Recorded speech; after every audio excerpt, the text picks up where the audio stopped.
Bem-vindo à comunidade cristã Nova Aliança. São 28 anos de história, totalmente cuidados por Deus e crendo que Jesus é a resposta. Nossa igreja vive uma visão de forma simples e prática, através do relacionamento com Deus, com a sua palavra e com as pessoas.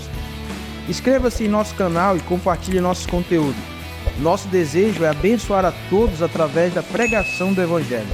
Que Deus abençoe sua vida e que essa palavra fale ao seu coração.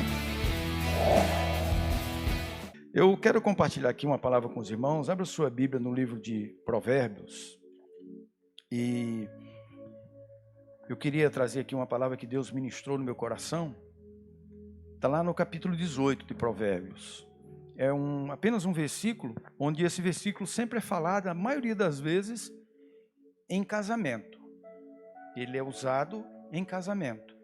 É um versículo que qualquer pastor que for ministrar um casamento, certamente ele vai usar, não todas as vezes, mas é possível que use.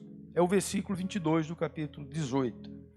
Está escrito assim, ó: o que acha uma esposa, ele acha o bem, e alcançou benevolência do Senhor.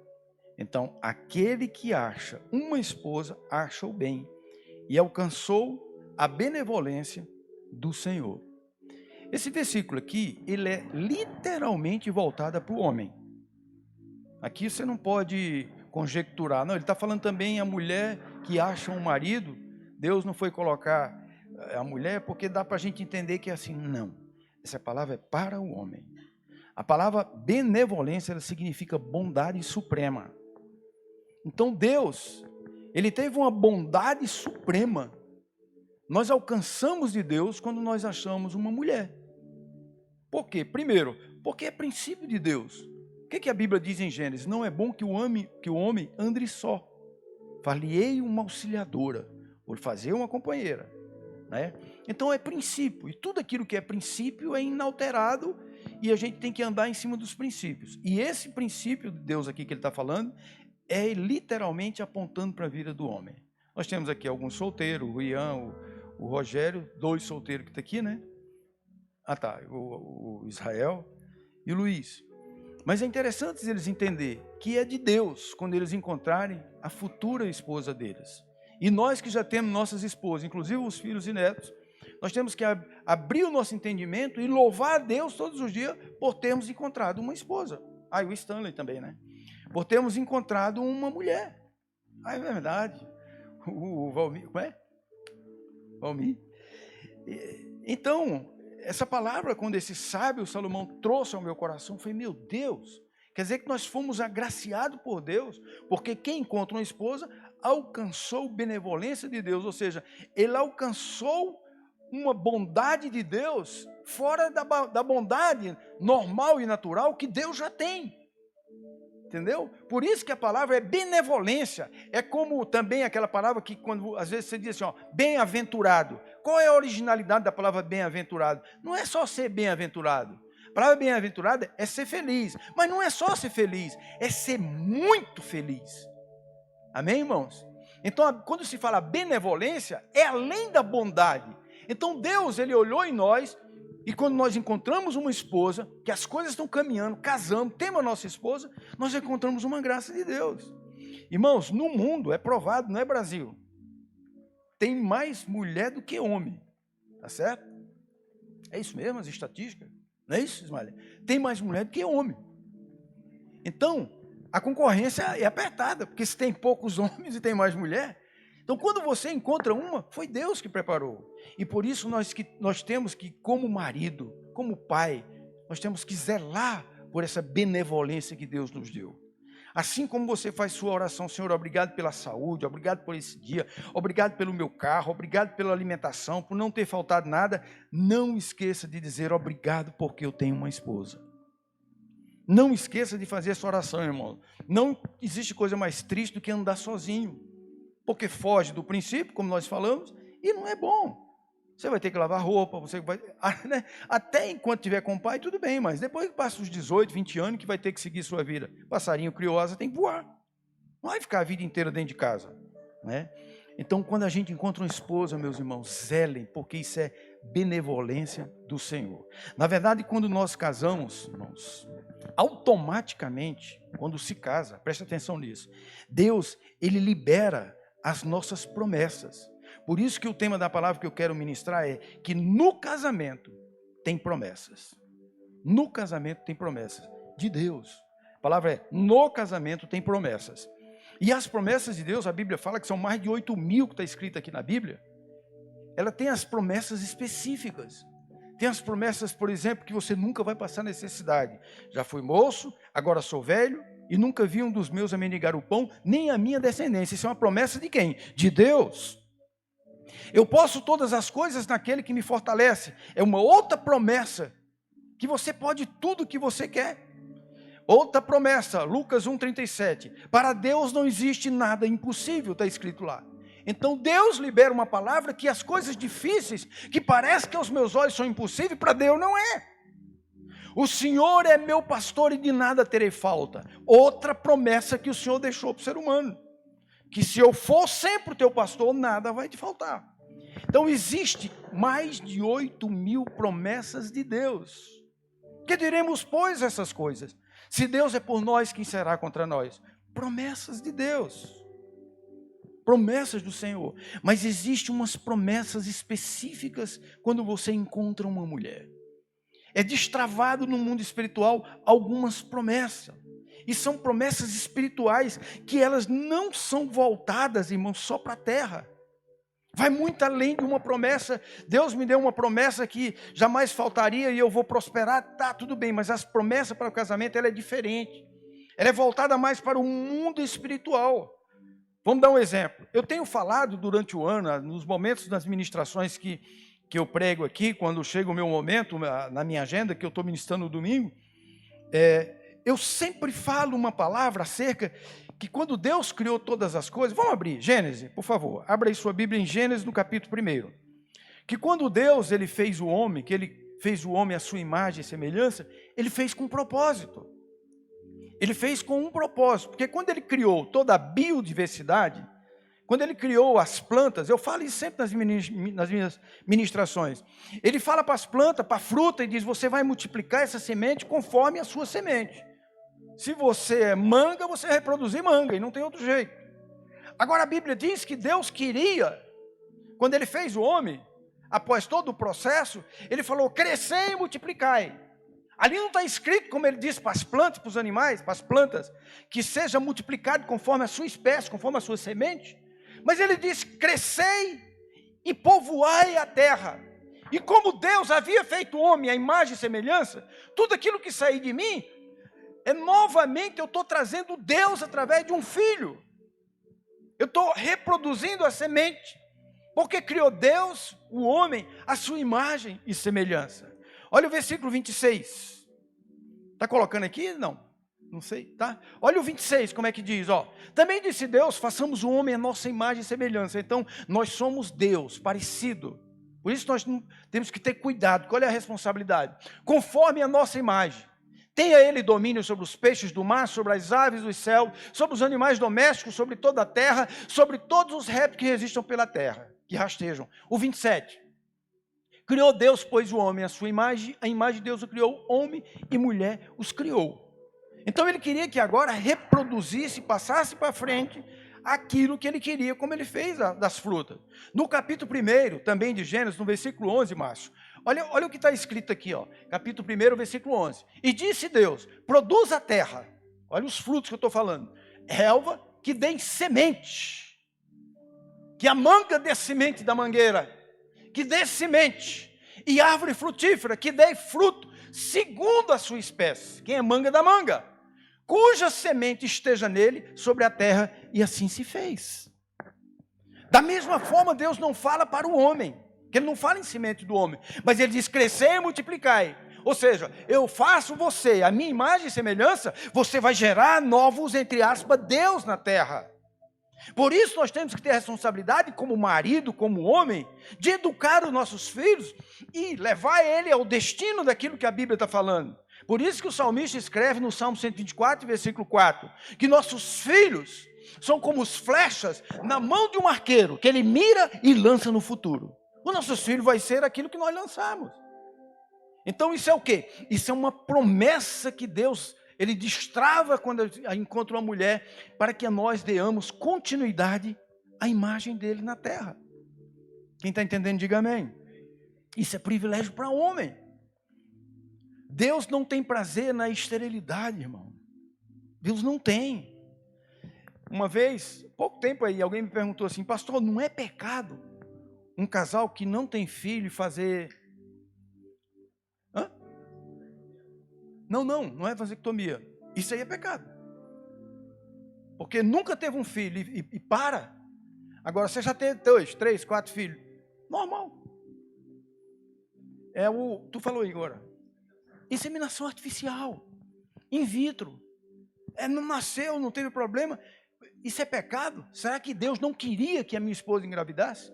Não, irmão. Isso vai entrar outros fatores. Às vezes é uma enfermidade adquirida por má alimentação, uma enfermidade genética, alguma coisa que aconteceu. O que Deus fez? Deus levantou a medicina, a ciência. Os conhecimentos vêm de Deus. Os meus conhecimentos são mais altos do que os seus.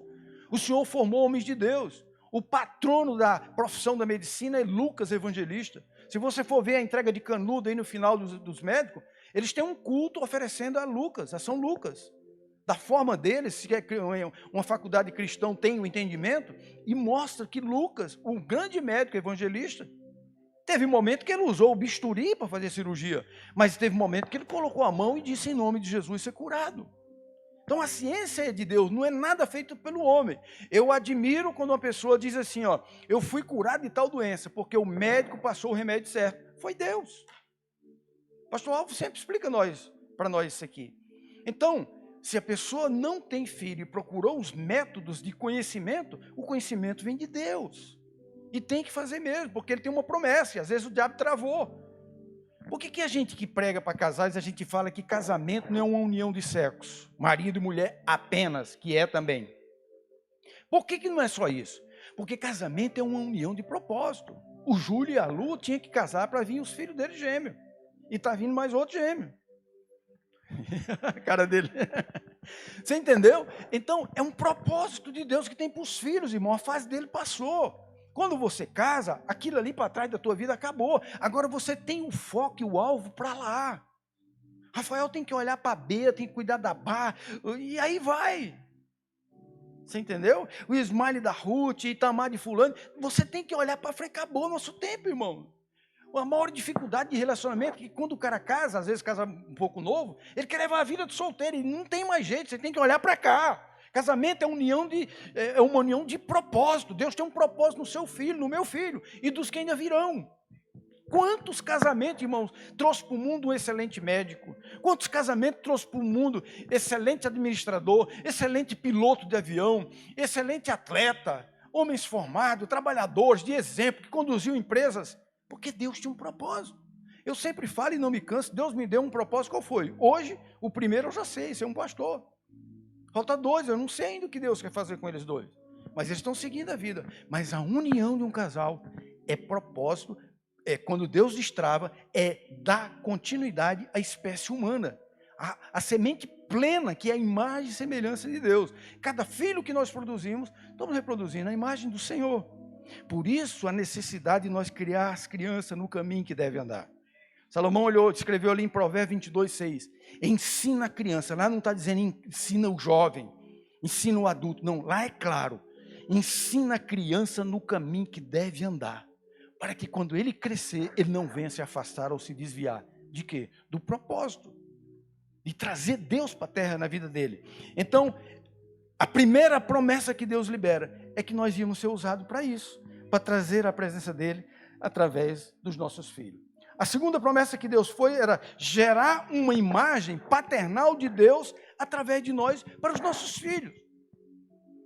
Assim como eu sou para o meu filho, ele tem que criar uma imagem que é como se eu fosse Deus para ele. O filho que ama o pai, ele olha para o pai e vê Deus. Por isso, irmãos, lá dentro do nosso interior, falando de uma forma almática, você sofre quando o filho te pede uma coisa e você não tem para dar. Porque está escrito na palavra, e nós somos oriundos da palavra, que eu pratique ou não, ela está aqui dentro. porque eu fui gerado pela palavra. Deus me gerou pela palavra. Lá está escrito Jesus falando em Mateus: qual é o pai que o filho lhe pede pão, ele lhe dá pedra? Então, irmãos, não tem tristeza maior quando um filho te pede alguma coisa, até para você administrar. Por exemplo, o menino está com 5 anos, ele quer te pedir um carro, fazer uma loucura aqui. E começar a chorar e bater o pé: eu quero um carro, porque lançou agora um Corolla novo, eu quero um Corolla. Entendeu? Ali lá dentro de você, você vai ver a expressão do teu filho, na pureza dele, que ele quer uma coisa que não tem nada a ver. Mas por que ele vai? Porque exatamente ele gera uma imagem em você que Deus pode todas as coisas.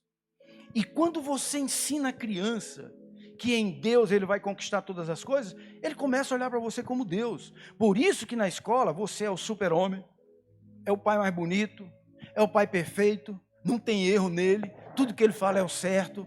Meu pai, meu pai, meu pai, meu pai. Entendeu? Por quê? Porque ele gera em você aquela imagem protetora de paternidade. Irmão, isso se perpetua de geração a geração. E essa chave, ela é liberada para quem encontra uma mulher e gera filhos. Você já pensou que honra, irmãos? Você chegar num lugar e o seu filho está trabalhando, louva a Deus, porque eu já ouvi várias vezes isso, e o patrão da empresa dizer assim: rapaz, parabéns pela criação do seu filho. Oh Deus, parabéns pela educação que você deu para o seu filho. Parabéns pelo filho que você tem. Isso é a maior riqueza de um pai, irmão. Não tem preço. Agora, essa promessa foi Deus que guardou para os casados, para os homens. Você vai no mundo, o cara liga o casamento a um monte de bobeira. Fulano se enforcou, tem casamento, faz até brincadeira, os padrinhos levam uma forca, não sei o quê, porque não tem um entendimento da real promessa que Deus está usando ele para trazer, para gerar a imagem e semelhança de Deus, que nessa segunda promessa que eu estou falando, é gerar a paternidade de Deus através da vida do Pai. Eu não sei quem escreveu Hebreus, possivelmente Paulo, mas olha o que ele escreve no capítulo 12, versículo 9, acerca de paternidade. Olha o que Paulo, o escritor Hebreus, ele fala, 12:9, Márcio. É interessante esse versículo aí. Além disso, tínhamos os nossos pais, certo? Os antigos nossos pais lá atrás, segundo a carne, né? Pai do sexo mesmo, gerado com a mulher, que nos corrigiam, ou seja, ensinavam o caminho que deve andar. E os respeitávamos. Não havemos de estar muito mais submissão ao Pai espiritual e então viveremos? Então, o que escritor aos Hebreus, ele estava dizendo assim: olha gente, nós tínhamos nossos pais, segundo a carne, que nos corrigia e nos respeitavam, que ele nos ensinava, que ele nos guiava, era o nosso primeiro pastor, era a primeira pessoa que ensinava para nós o caminho que deve andar, era a primeira pessoa que dizia: olha meu filho, a vida é essa, porque todas as esquinas que você passar, papai já passou, no caminho que você vai pegar, papai já deixou o rastro lá. Então, cuidado aqui, cuidado ali, se comporte assim, fale assim, responda assim. Então, essa imagem, essa promessa é para nós os pais, que Deus gerou em nós essa imagem paternal através de nós. Eles não vão dizer meu pai é igual a Deus, mas o sentimento do filho em relação ao pai é que você é o Todo-Poderoso. E isso é impressionante, irmão. Todo pai é um super pai para qualquer filho. Às vezes a gente vê casos, situações de... Tem um caso recente aqui, de uma pessoa que só veio aqui no culto uma vez, estou tentando trazer ele, 13 anos de casados. E uma situação muito complicada, vivia, ninguém sabia, e foi descoberto. De que forma? A mulher correu, ele tem um trabalho aí que ele trabalha à noite, e aí ele só faltou matar a mulher. O que ela fez? Aproveitou que ele saiu e fugiu para Itajaí, daqui, de Brusque. Ele fugiu. A mulher está sob um controle de um regime incomunicável, que agora tem um órgão do governo que protege. Ele já foi incluso no Maria da Penha, não pode nem se aproximar. E terrível a situação dele. Ele veio aqui chorando, me indicaram para ele. Ele veio aqui e veio numa terça-feira, 2 terças-feiras para trás. Chorou muito, arrependido do que fez. Reconhece que fez muitas bobeiras. Só que agora ele não pode falar com a esposa, só tem uma pessoa que pode falar com essa mulher, e ela escolhe E não escolheu ele, evidentemente, escolheu o irmão. Só 5 minutos para que não saia muito detalhe, para não descobrir onde está. Eu não sabia disso. O Júlio deve saber, esse tipo de proteção aí que tem para as mulheres que passam por isso. Se arrependeu, tomara que sim, porque ele só veio uma vez no culto e na terça-feira, dei uma palavra para ele, acompanhei, visitei, estive junto. Aí ele chegou no domingo com o filho. Com o filho. Eu fiquei sabendo que ele era um péssimo pai em tudo. Aliás, um péssimo esposo em tudo. Mas sabe aquele cara que sempre protegeu o filho? O menino tem 12 aninhos. Estou tentando trazer ele aqui para a psicóloga. Tem 12 aninhos. O menino quer ver aquele nome, mas não quer ver a mãe. Porque quem está certo é o pai.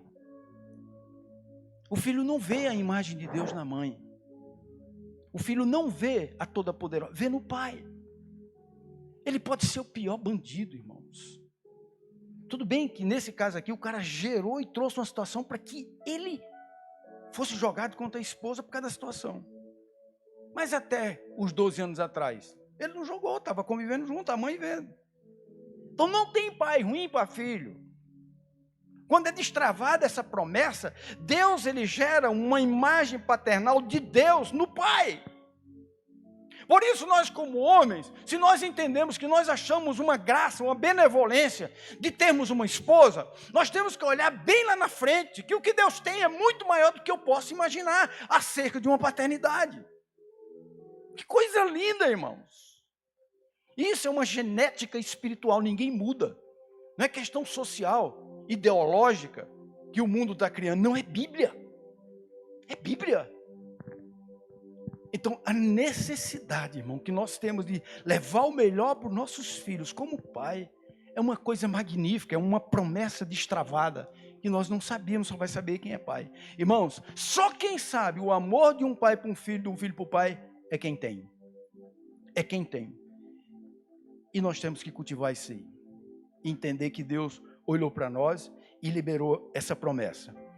Eu queria falar mais uma promessa, que é cumprir o chamado. Isso aí pertence ao homem. Cumprir o chamado como homem, como marido, como um gerador de filhos, como um gerente geracional. Por que que eu entendi que é uma promessa cumprir o chamado? Porque ele forma ser humano. Hoje, quando o filhinho está pequeno, o Caleuzinho é o filho do Bob.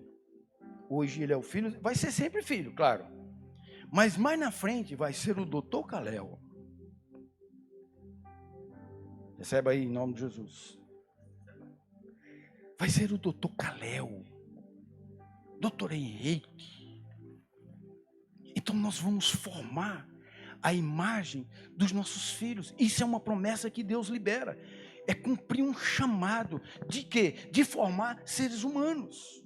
Você pode se tornar um pai, Kevin, sei lá. O que é que mais hoje as pessoas viram as costas? O que é que mais suja o nosso país e o mundo?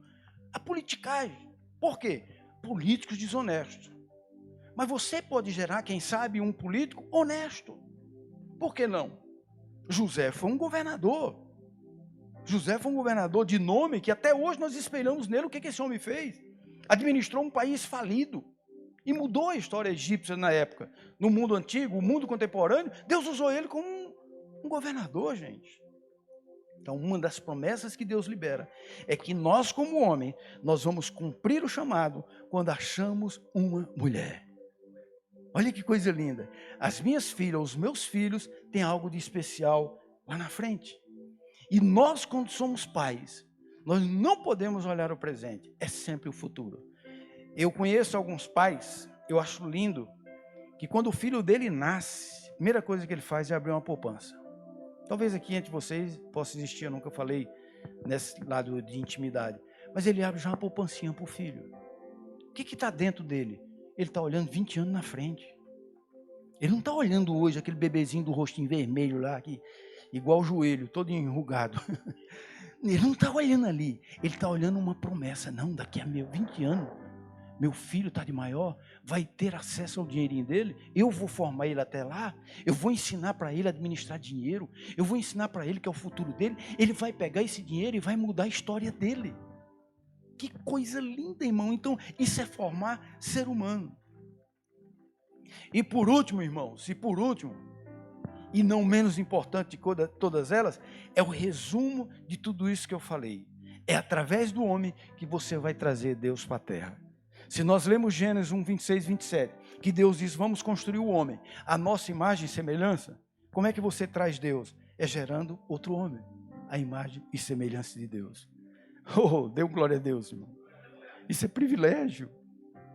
Então, trazer Deus para a terra através da paternidade. Nós vimos aqui em Hebreus que eles dizem assim, ó, nossos pais segundo a carne nos corrigia. E o que é que mais ele fazia? Eles respeitavam.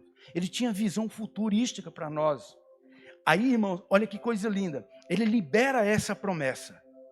E aí, quando é formado nos princípios de Deus, quais são as características virtuosas que aquele homem que você formou vai vir nele? Amor. Ele vai aprender a ter sacrifício. Vou ter que falar mais uma vez da minha família, né? Eu vejo aqui o quanto Israel se sacrifica pela igreja. Desde novo, está do lado dos pais, do jeito que os pais dele, os meus filhos fizeram. E vem com amor. Uma pessoa que não é formada do mundo, vive uma vida dessa? Não vive. Nem respeita.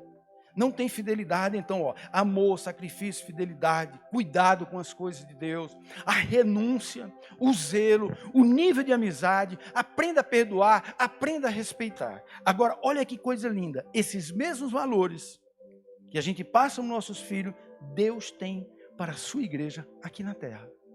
Deus, ele tem amor, ele tem sacrifício, ele tem fidelidade com a igreja, porque Deus é fiel, ele tem cuidado. Ele enviou seu filho, isso é uma renúncia, tirou o filho dele morrer por nós. Ele tem zelo, ele é o nosso amigo fiel. Jesus disse, já não vos chamo mais de meus discípulos, e sim meus amigos. Ele teve amizade, ele tem o quê? Perdão para nós, e ele tem respeito por nós como igreja. Da mesma forma, o pai recebe essas características, irmãos, na condição de uma visão do filho, que ele é Deus. E ele passa para o filho, e não tem como o filho não reproduzir lá para frente tudo isso. Essa é a palavra que Deus ministrou no meu espírito. Mostrar para você que aquele que encontra uma mulher alcança de Deus benevolência. Vocês jovens, invistam na esposa de vocês. É de Deus. E você que já tem esposa, trabalhe mais teu relacionamento, o teu casamento. Em nome de Jesus. Amém? Vamos nos colocar de pé. Vamos orar ao Senhor.